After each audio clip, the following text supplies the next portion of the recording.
Thanks everyone for sticking with us, and let's hope Andrew can get the help that he so desperately needs because I have no problems whatsoever. And now is the time for our main segment, You Made It, where I speak with a fellow artist about the heart wrenching, rewarding, beautiful, sad, maddening process of making things. And tonight's guest is none other than Lilith Walther, who is an incredible animator, an artist, and game developer. And it's also her birthday. Happy birthday, Lilith. Yay! She also just announced an animated web series today. So please go find her Blue Sky and follow the link to that. And I believe they're also launching a Kickstarter for it. But we had such an incredible conversation, and I can't wait for you to hear it. Lilith, you made it.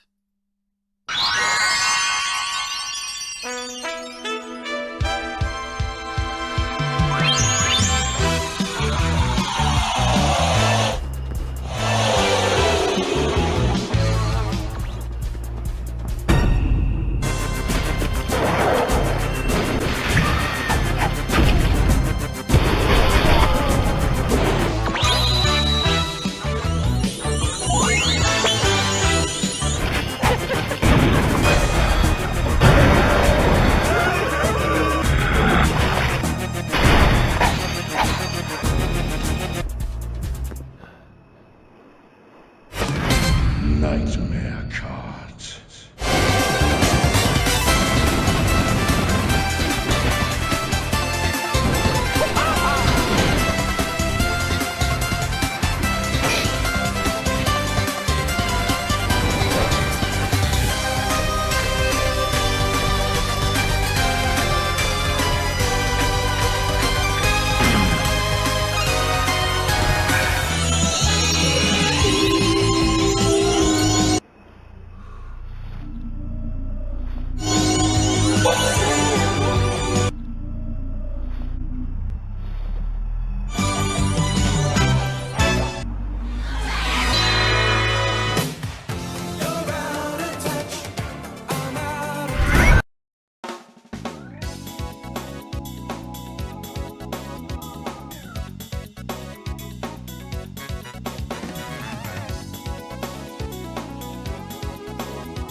Okay, our first question. In your interview on the podcast, Everybody's Talking at Once, you said that you don't even half-ass your shit posts. How do you Yes. land on a standard of quality or level of effort to aspire to kind of with everything you do? So, so it's a spectrum, right?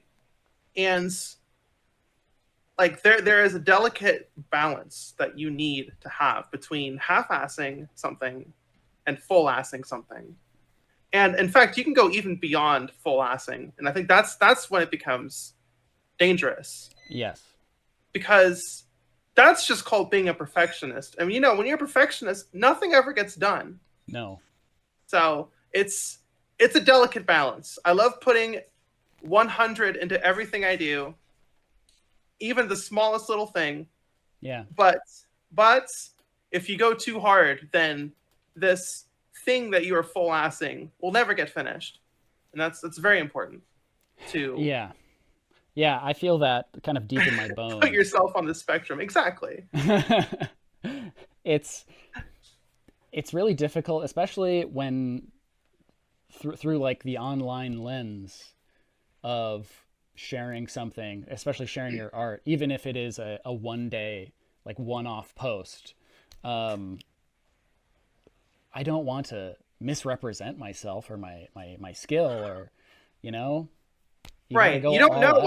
you don't know what's gonna blow up. No, you don't. Like, oh, this thing I spent 5 seconds on, this is the thing that everyone's gonna know me about. Oh, you're the person that made that shitty drawing in 5 seconds. And it was awesome. It was very relatable. But now I Yeah. have to know that this shitty drawing I did is just in everyone's head. And I'm like, no, I could do better. I promise. Yeah, that's why What you are spend, instead of spending 5 seconds just on one thing, you just spend 8 hours on everything you do. right, Really equalize exactly. it. Yes, Hmm. see, that's important. Spend 8 hours on everything. Yes, I think that's really how you reach a bar of quality.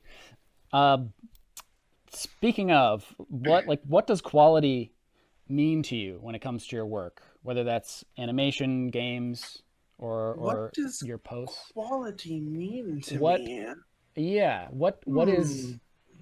what makes something good? What makes something good? Okay, there's two answers to that. Yeah. When it comes to a pure solo project, what makes something good is when I am capable of making it look like how I imagined it in my head. I was able to realize that. Hmm. And when that happens, I'm always like, "Oh, that was good.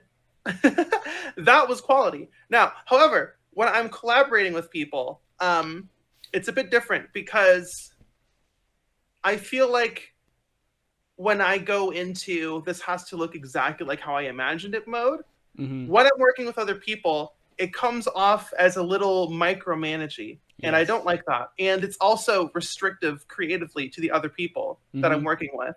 So when I'm working with other people, I tend to be a little less like that when I work on it. And I'm like, what, how do you interpret this? Do you have an idea for this thing? Let's do it. Let's see how it works. And I think Hmm. that's also really important when you're collaborating with people. It is. I've found that I can get really annoying about stuff, especially if you're the holder of whatever the vision is for the thing. Right. Right. It's scary to It like is. have it shift away from how you're imagining it. But in my experience, it's like apples and oranges, right? It's not worse Right. because it's not your No. And um I think you're going solo to vision. I think you're going to make something, especially with others, it's just going to be even more unique than you had imagined it. And when you're by Right. yourself and working on something completely solo, that's when you can really be your harshest critic and drive yourself insane.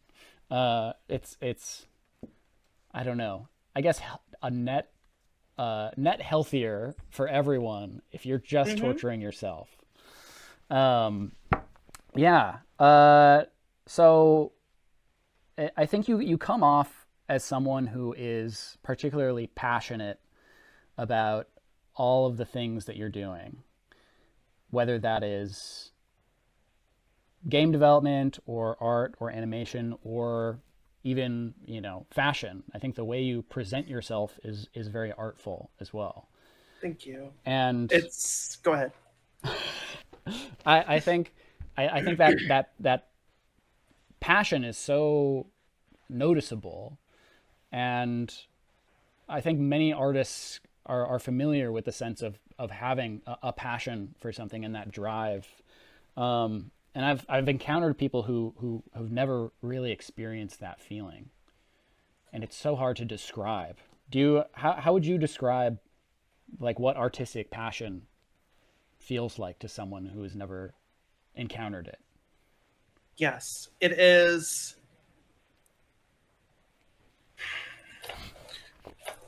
This is a It's a this is doozy. a really yeah. It's a doozy. This is a doozy of a question. We are so defining what passion is. The passion is when What does it feel like to you? What does passion feel like? oh, euphoric completely. Yeah. I feel like it's kind of a cop out of an answer though. No, It it's doesn't not. really. It doesn't really. It feels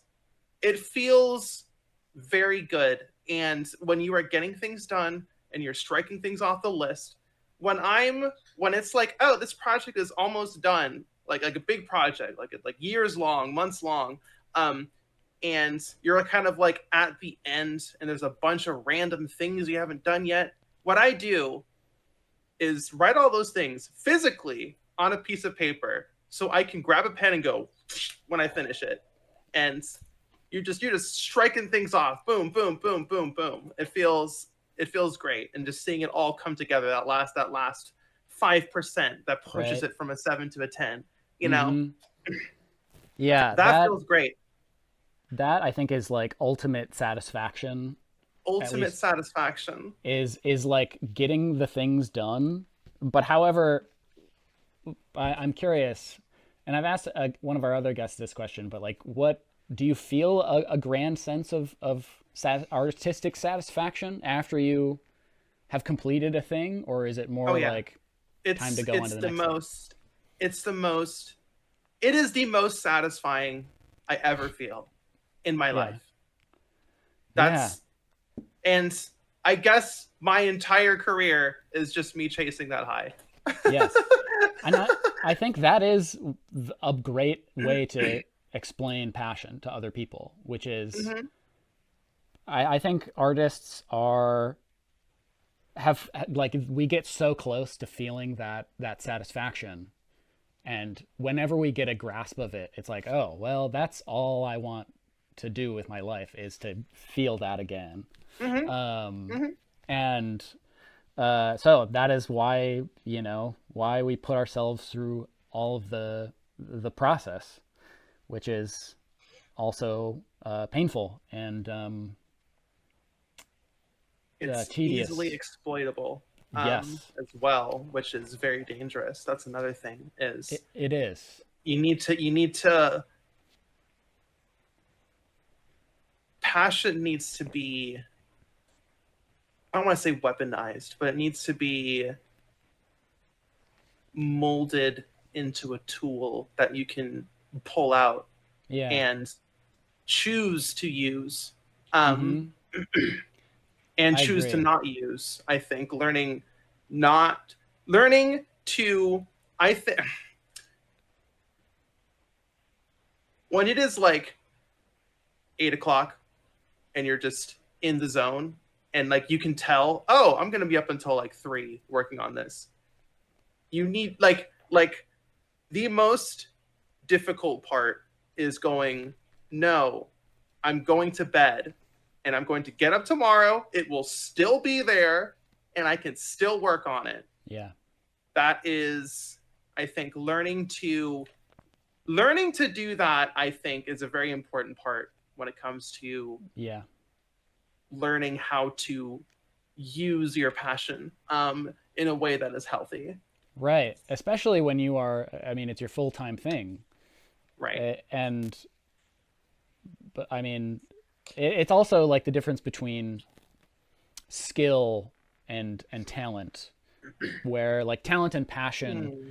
are huge motivators and drivers, but when untrained, or you know when you haven't practiced with it or learned how to really properly utilize it, it then becomes really dangerous and you can hurt Right. yourself. I mean, Yeah. I've brought up Passion is a before. skill like anything else. Yeah, I've brought up before where I have injured myself a number of times because I have such weak boundary control when it comes to I used to work. work in the games industry.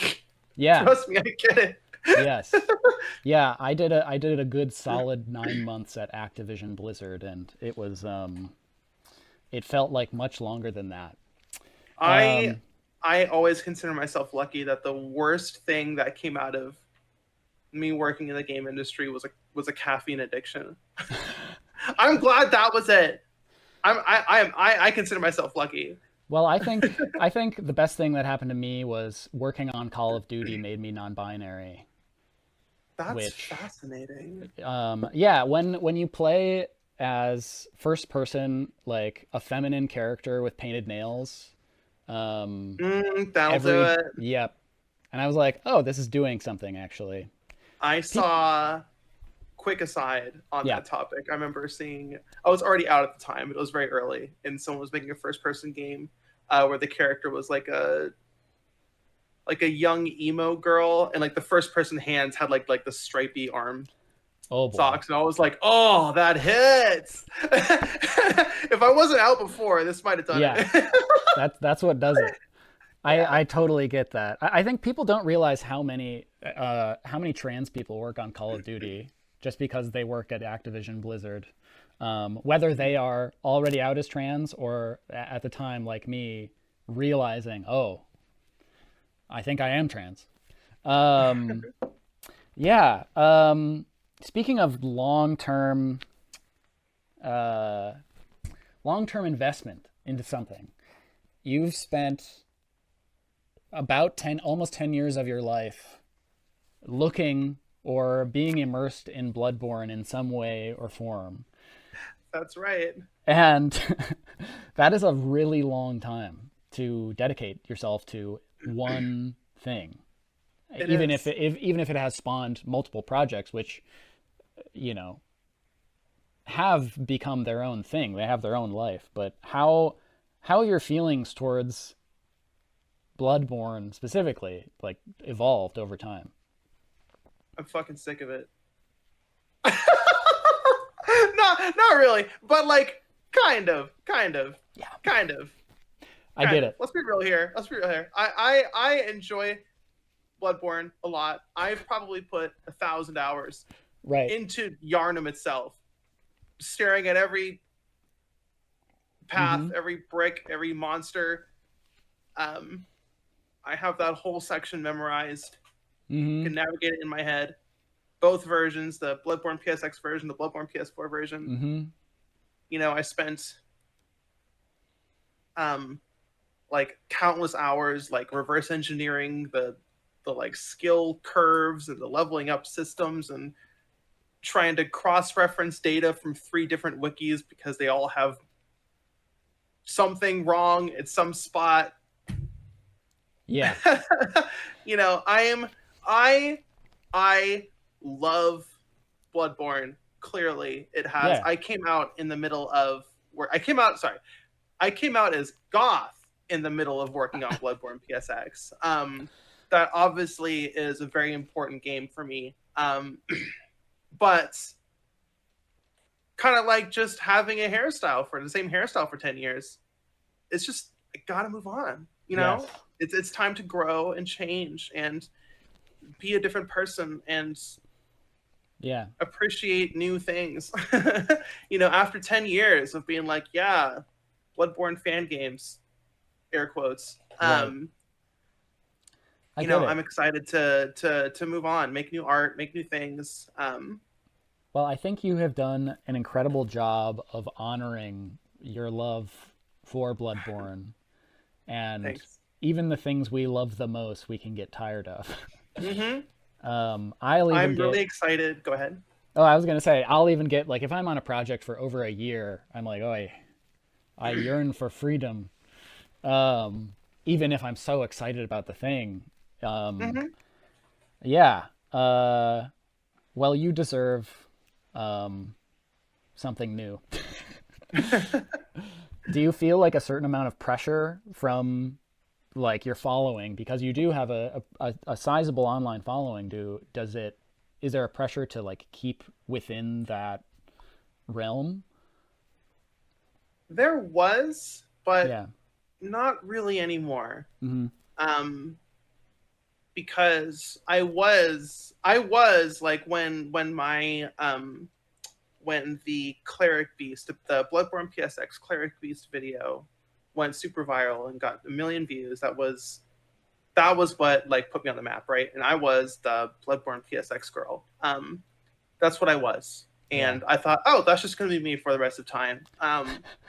But slowly my other personal animation projects, you know, like my Bunlith animations, those actually started taking over in terms of viewership.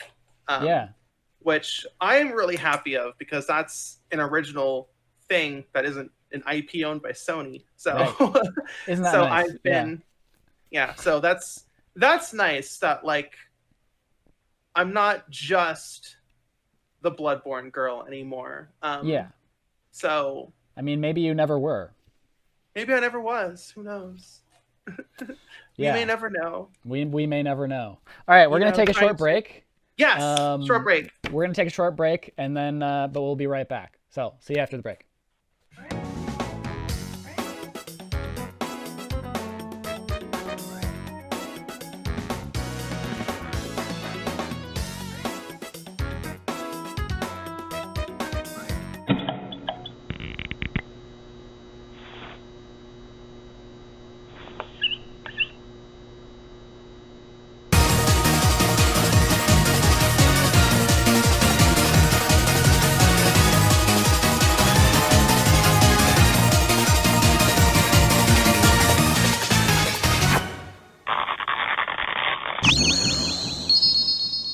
The witch upstairs.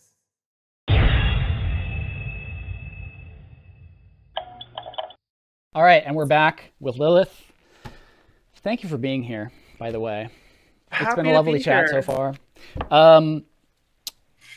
You've been really open about your artistic process and your development process for both Bloodborne PSX and Nightmare Cart, whether that is like via live streaming or just posting like with the threads that you do. Mm-hmm.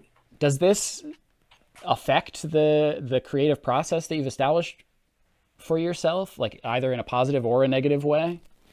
Absolutely. It has completely, excuse me, it has completely altered, affected. It is a foundational stepping stone on the entire creative process. And I wouldn't have it any other way. Yeah, like expand on that. What do you mean? Basically,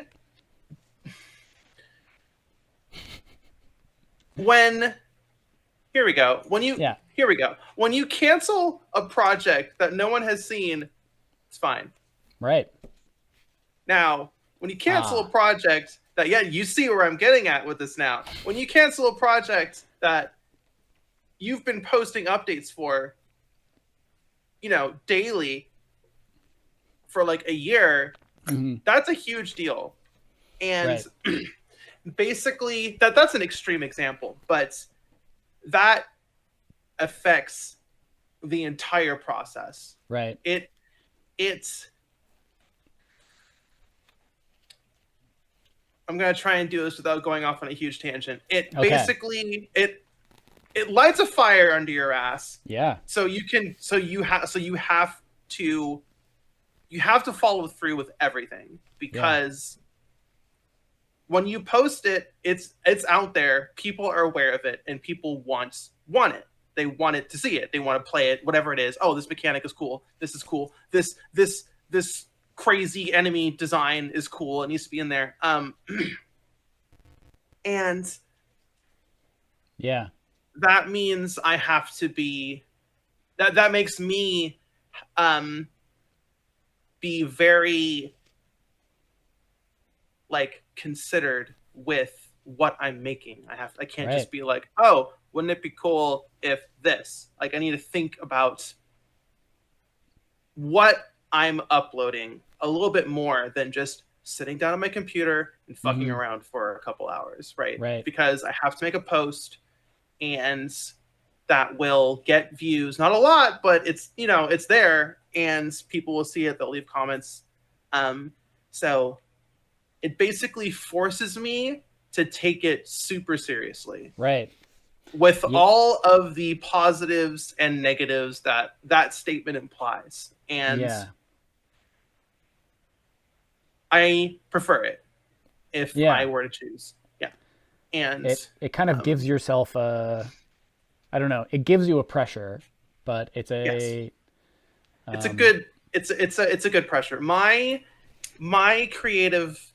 creativity, my passion is like a gas, and it will expand to fit the box I put it in. Right? If there's no box, it's just gone. The box is too small, it'll explode. So it's good. So I feel like the posting every day thing. I don't post every day now. I'm working other jobs to help make money, so I'm not doing it every day like during my my COVID lockdown project that was Bloodborne PSX. That was every day. But when I'm doing these constant posts, it does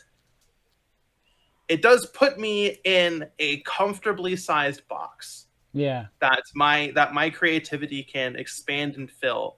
And that is a good place for me to be in creatively. It isn't perfect, but I think it is the best situation that's a really good way of putting it. I've never thought about it like that, where you kind of create the space for Mhm. your passion to go into. Mhm. And I think that actually go ahead. I was going to say, I think that also prevents it from getting like way too big or too Mhm. ambitious, Mhm. because I actually. you've kind of given people an expectation, Mhm. and you give yourself an expectation. Yeah, that's really cool. I often find myself promising things on social media and then quietly walking that back. No, And I mean, me too. We've all done it before. we've all done it. No one's seen it. If they did, no, they didn't. Yeah, I find it really interesting how, like, both you and I mean, to an extent, me, have used social media as kind of a way to motivate ourselves to create the thing we want to make, because it gives us, we promise something to other people and ourselves. And I don't know, would you consider yourself a people pleaser? Yes, absolutely. That's why I Same. do it. Yep. I just want to. I want people to like me. Yeah, no, that's kind of where I'm at too. I both want to make my art and also like, please like me. Just It's both, right? yeah, But like, if I didn't want to do that, then I would just make art for myself and not upload it. right. But that's clearly not the case, right? Yeah. So I think somewhere fundamentally, I do want to please people. I want people to experience my art Yeah. and have their emotional state changed. I guess that's Yes. art, right? Yes. I think So I think that's really yeah, true. I mean, I often, on a couple of things I've written, I'm like, I want to make someone cry with this. right. Like, I just want them to experience something. I want to move someone, because whether that's because it's satisfying or because it feels like a completion of the work, Hmm. where, oh, now it's in It's their hands and they're experiencing it. it's validating. It is extremely Yes. validating. I think is the word that I'm looking for Mm-hmm. here. And I think especially if you're doing this full time and you need to keep moving, it's nice to, nice when people are nice to you. It is words to Yeah. live by. Yes. Speaking of making art, I think I've heard quite a bit from, people I'm in, whether it's Discord servers or other small communities, that are really hopeless and, can't bring themselves to make anything because of the state of the world, and how terrifying and spooky and sad it is so often, right now.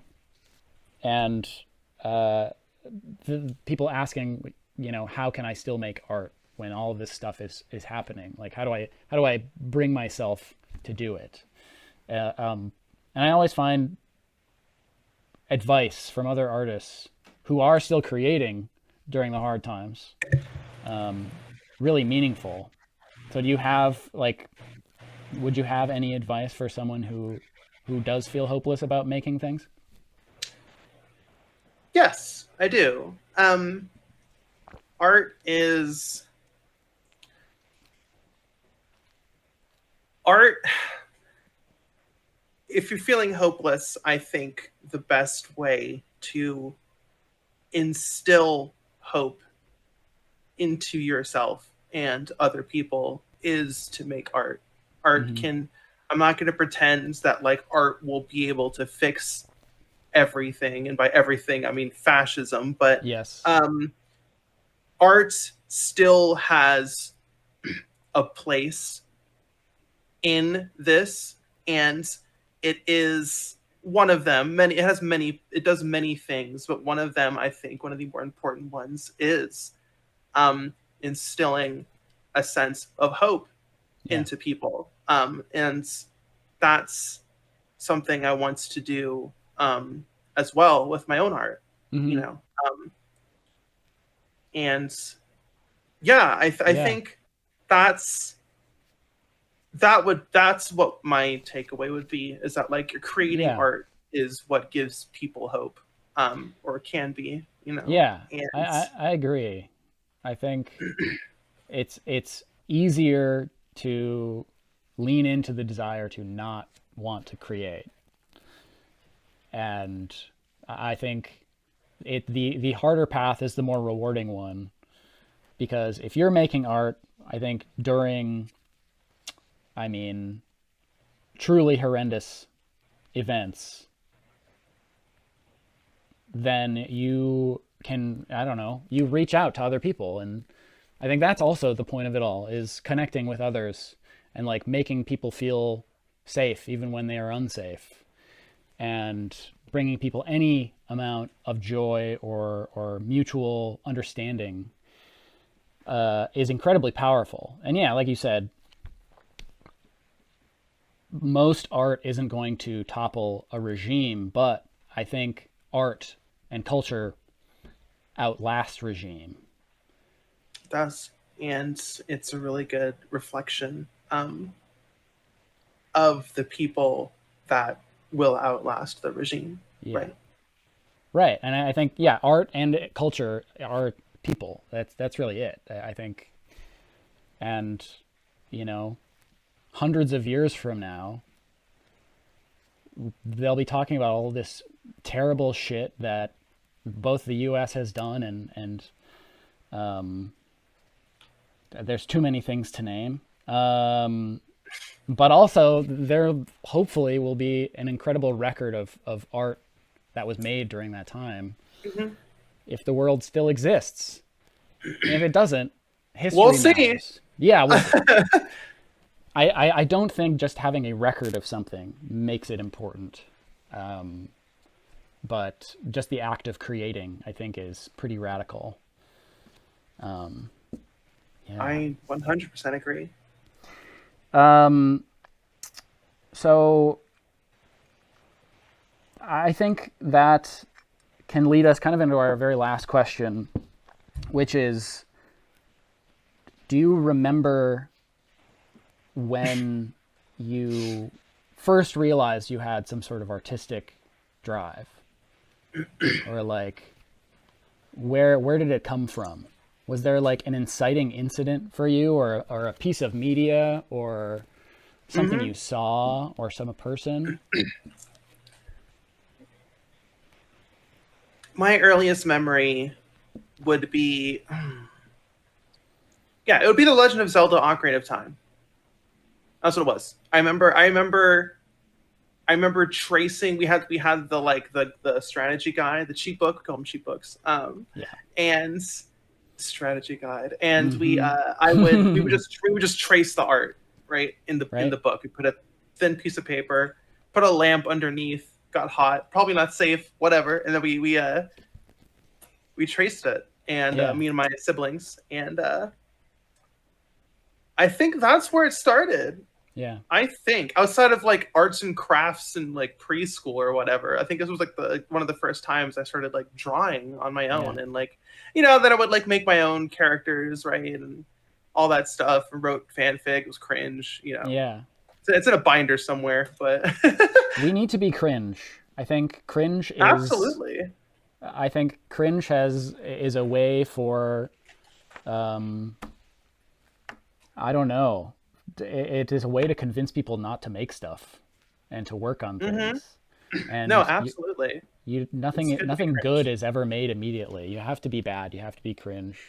Right. The only difference between something that is cringe in terms of like art, I guess, and something that isn't is just a Metacritic score. Like, what's the point? I don't know. It doesn't matter. Like, you know, like it's all art has the potential of being good. You know, you did a quote unquote bad job. That doesn't mean the whole process in and of itself is bad, right? Right. I think that even if you have made something bad, I would much prefer that if you still stayed true to whatever you wanted to do. Like, right.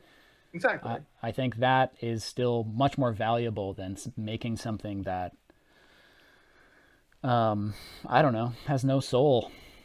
And we all get our start somewhere. I would trace pictures of Batman, and Hell yeah, I'd also print out other people's fan art and put it in a little binder. So I had like a collection of a bunch of Nintendo characters, a little red binder, and like a bunch of pictures of Samus in Metroid Prime suit. Master Chief for me was in my binder. Whoa. Yeah. Yeah. The Master Chief is a real girly pop. Yeah, super girly pop. Super girly pop. No, I was like super repressed at the start. Yeah. I was all like, yeah, gun Master games. Chief. Yeah. Yeah. The Arbiter. Yeah. Yes, I get it. The Arbiter. Well, Keith David is, he is he transcends gender. He's truly anyway, you heard it here first. Keith David transcends gender. That's all the time we have. What a way to end it. Before we head out, do you have any last parting words of wisdom or things that you want to promote or tell people about?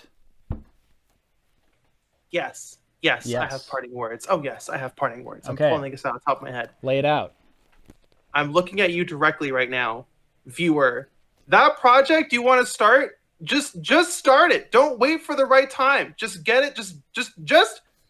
Just start it right now. If you're waiting for a right time to do it, I'm giving it to you.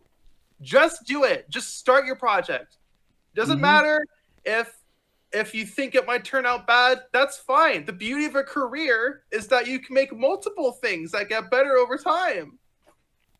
There you go. That's my parting words. Amazing. People are standing up. They're cheering. Tears down their face. They're going to get going. Well, thank you so much, Lilith, for being here and for talking. Lovely chatting with you. Yeah, it's been great chatting with you too. Yeah. All right. And now we will go back to the show.